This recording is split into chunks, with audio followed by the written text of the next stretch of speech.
सबका स्वागत करता हूँ अपने चैनल 515 पे। 515 एक ऐसा नंबर है जो अगर आपको कहीं दिखता है तो ये समझिए कि अब जो भी परिवर्तन आप अपनी ज़िंदगी में लाएंगे वो परिवर्तन आपको अपने गोल की तरफ ले जाएगा। तो इस बात को ध्यान में रखते हुए हम अपना डिस्कशन शुरू करते हैं। आज के डिस्कशन में हम कुछ सवालों के जवाब ढूंढेंगे, जैसे कि क्या इस यूनिवर्स में सिर्फ हम ही एग्जिस्ट करते हैं? क्या टाइम सबके लिए सेम है? टाइम लीनियर है या वेरिएबल है? उसके बाद हम ये भी देखेंगे कि हम पास्ट या फ्यूचर में ट्रैवल कर सकते हैं या नहीं, और अगर कर भी सकते हैं तो क्या आप उसके पार्टिसिपेंट बन सकते हैं।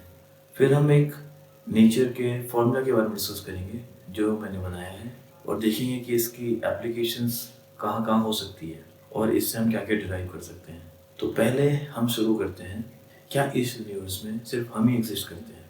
यूनिवर्स में हमारे एग्जिस्टेंस को लेके या किसी और लाइफ के एग्जिस्टेंस को लेके कुछ कॉमन सेंस थ्योरीज भी अवेलेबल हैं। जैसे हम जानते हैं कि सन का और अर्थ का एक अप्रोप्रिएट डिस्टेंस अर्थ के एनवायरनमेंट को कंड्यूसिव बनाता है, जिससे कि उसकी एटमॉस्फेरिक लेयर स्ट्रिप ऑफ ना हो पाए। सन के सोलर फ्लेयर एटमॉस्फेयर को स्ट्रिप ऑफ करती हैं। इस वजह से मार्स और वीनस पे लाइफ पॉसिबल नहीं है, because atmosphere is very much necessary. Atmosphere इसलिए ज़रूरी है क्योंकि इसकी वजह से प्लैनेट वार्म रहता है, बिकॉज समटाइम्स ग्लोबल वार्मिंग भी ज़रूरी है। उसमें कुछ गैसेस होते हैं जो कि लाइफ के लिए इम्पॉर्टेंट है। एनवायरनमेंट एक एटमॉस्फेयर के अंदर कई वाटर साइकिल और कई चीज़ें चलती रहती हैं, इस वजह से एटमॉस्फेयर बहुत ज़रूरी है। तो ये पॉसिबल है कि किसी स्टार के एक अप्रोप्रिएट डिस्टेंस पे जहाँ पे एटमॉस्फेयर एक लेयर बना सकता है और वहाँ पे कंड्यूसिव एनवायरनमेंट क्रिएट हो सकता है लाइफ के लिए, तो वहाँ पे लाइफ हो सकती है।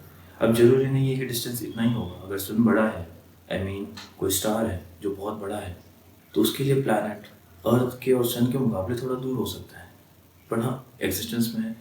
बट वो एग्जिस्टेंस हमारे ही एनर्जी टाइम फ्रेम में एग्जिस्ट कर रहा है। जैसे हम जानते हैं कि हम साउंड की 20 हर्ट्ज से लेकर 20,000 हर्ट्ज की लिमिट को सुन सकते हैं, उससे नीचे या उससे ऊपर हमारे हीयरिंग कैपेसिटी से बाहर है। पर हम ये तो नहीं डिनाई कर सकते कि 20,000 हर्ट्ज से ऊपर की फ्रीक्वेंसीज एग्जिस्ट नहीं करती। सिमिलर कंडीशन में हम ये जानते हैं कि हमारे पास हमारे फ्रीक्वेंसी स्पेक्ट्रम में रेडियो वेव्स से लेके गामा वेव्स की इंफॉर्मेशन हमारे पास है। यहाँ पे फ्रीक्वेंसी इंक्रीज होती जाती है और इसी वजह से यहाँ पे एनर्जी भी बढ़ती जाती है, यहाँ पे एनर्जी लो है। हम जीरो से लेके एक अप्रोप्रिएट फ्रीक्वेंसी तक की इंफॉर्मेशन हमारे पास है, और हमारी पूरी दुनिया इस एनर्जी स्पेक्ट्रम में डिसाइड करती है।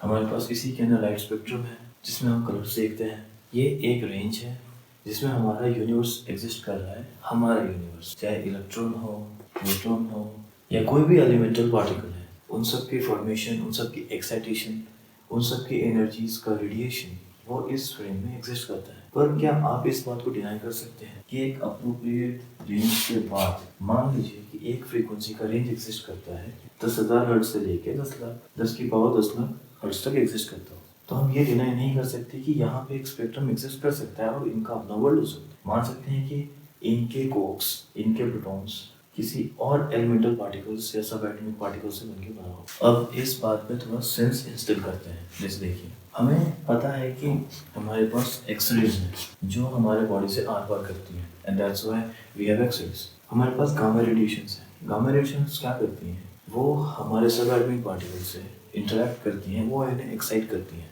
इस वजह से ये रेडियो एक्टिव है। हम जैसे जैसे हायर एनर्जी फ्रीक्वेंसी की तरफ जा रहे हैं वैसे वैसे इंटरेक्शंस कम हो रहे हैं, बिकॉज वो पास कर रही हैं।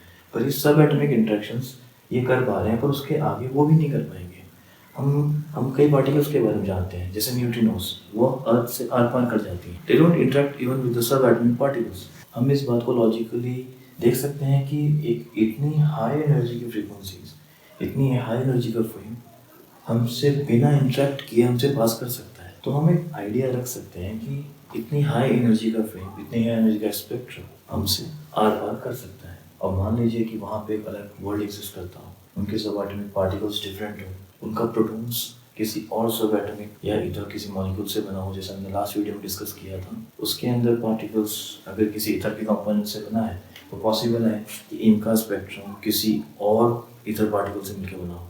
तो थोड़ा विजन एक्सपैंड करके देखिए, हो सकता है एक ऐसा यूनिवर्स हमारे साथ में एग्जिस्ट कर रहा हो जो हमसे आर पार चल रहा हो और हमसे बिना इंटरेक्ट किए पास कर रहा होगा। ये भी पॉसिबल है कि मान लीजिए कि हमारा सोलर सिस्टम, इसे सन मान लेते हैं, जस्ट फॉर एन आइडिया, मान लीजिए कि ये सन है, ये अर्थ है, ये मार्स है, ये इनका प्लानिटरी ऑर्बिट्स है।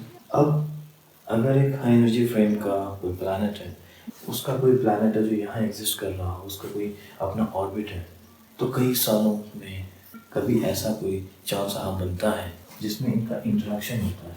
मान लीजिए कि उनका कोई ऑर्बिट है और वो अपनी मूवमेंट कर रहा हो, हमारा अर्थ कई सालों में किसी पॉइंट ऑफ टाइम पे एक इंटरेक्शन प्रोवाइड करता है। अर्थ का कोई पार्ट है जो उसके किसी पार्ट से इंटरेक्शन करता है, तो हो सकता है, ये एक पॉसिबिलिटी है कि वहाँ पे कोई एनर्जी पोर्टल क्रिएट होता है, और शायद वही तरीका हो सकता है जिस वजह से हमने कई ऐसे एक्टिविटीज़ अर्थ पे देखी हैं। हम कई चीज़ों के बारे में सुनते हैं कि कोई ऐसा पोर्टल क्रिएट हो गया जहाँ से कोई चीज़ वैनिश हो जाती है। एक ये पॉसिबिलिटी है। दूसरी पॉसिबिलिटी ये हो सकती है जिसके अंदर ये जो डिफरेंस है, जिस फ्रेम के बाद एक स्पेक्ट्रम बनना था, ये डिफरेंस किसी वजह से कम हो जाता है, क्योंकि जब ये इंटरेक्शन तभी पॉसिबल है जब इस डिफरेंस में दो स्पेक्ट्रम्स मर्ज करेंगे, तो यहाँ पे कोई एनर्जी पोर्टल क्रिएट हो सकता है। हम पॉसिबिलिटीज़ के बारे में सोच रहे हैं। अगर कोई वर्ड एग्जिस्ट करता है तो उसे आप कुछ भी नाम दे दीजिए। आप उसे स्पिरिट्स कहना चाहते हैं तो इट्स योर चॉइस।